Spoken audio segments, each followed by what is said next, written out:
Part 1 of the comparison between films and brands was about how storytelling is the bridge that connects filmmaking and branding, and why their structures are similar. We also realized that if we put characters and plot prior to the product in our advertising attempts, the result will be a deeper connection with the customers. Today, we're going to continue our journey to the heart of the stories we tell about our brands and learn how to improve them. One of the key points that we need to understand about a story, whether it's in a film or about a brand, is that it's not completely fictional and has roots in our reality. Even in a story about a magical world, we can find some situations and emotions that we have also experienced in our lives, and that is exactly why we can connect to stories and their characters. We've always mentioned that a story about a brand should target a certain group of people, their lives, and culture. It's what makes it relatable. Now, if you do it correctly in your stories, the audience might assume that there are people in the world who really live this way, so he too can follow those values in real life. Values presented as a story that resolves a cultural contradiction. But every story deals with a challenge that comes after telling it. People aren't always consuming your story, so how to keep them connected until you tell them the next one?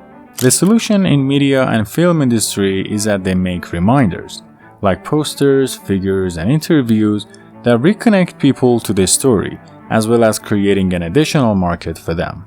It also helps people express their interest as part of their identity. But what sets brand apart in this mission of reconnection is that brands provide a vivid material connection to the story. And because they load the story into products used every day, brands can make it easier to experience this story in a way that a poster in a bedroom or an occasional gathering for a rally or concert cannot. And that's what companies need to consider when designing every aspect of their brand, to be a perfect reminder of the identity myth, aka the story that they're telling to the world.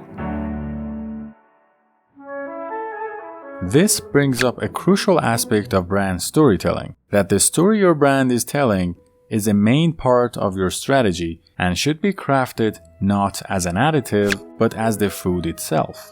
Now, to sum it up in a practical way, you need to take care of these main elements in your stories. First, your story should address a specific group of people and the pain point they're dealing with in that culture and lifestyle. Second, what tells them that you're really one of them is that you demonstrate literacy through performances that reveal a nuanced understanding of their cultural codes and idioms.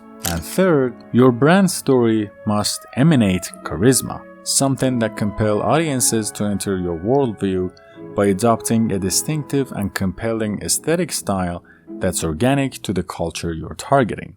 One last point before you leave is that you should always have an eye on the cultural changes in the society, because the cultural contradiction you're addressing today might not be relevant tomorrow. So you should always adjust the stories you tell to address the right contradiction at the right time and the right place.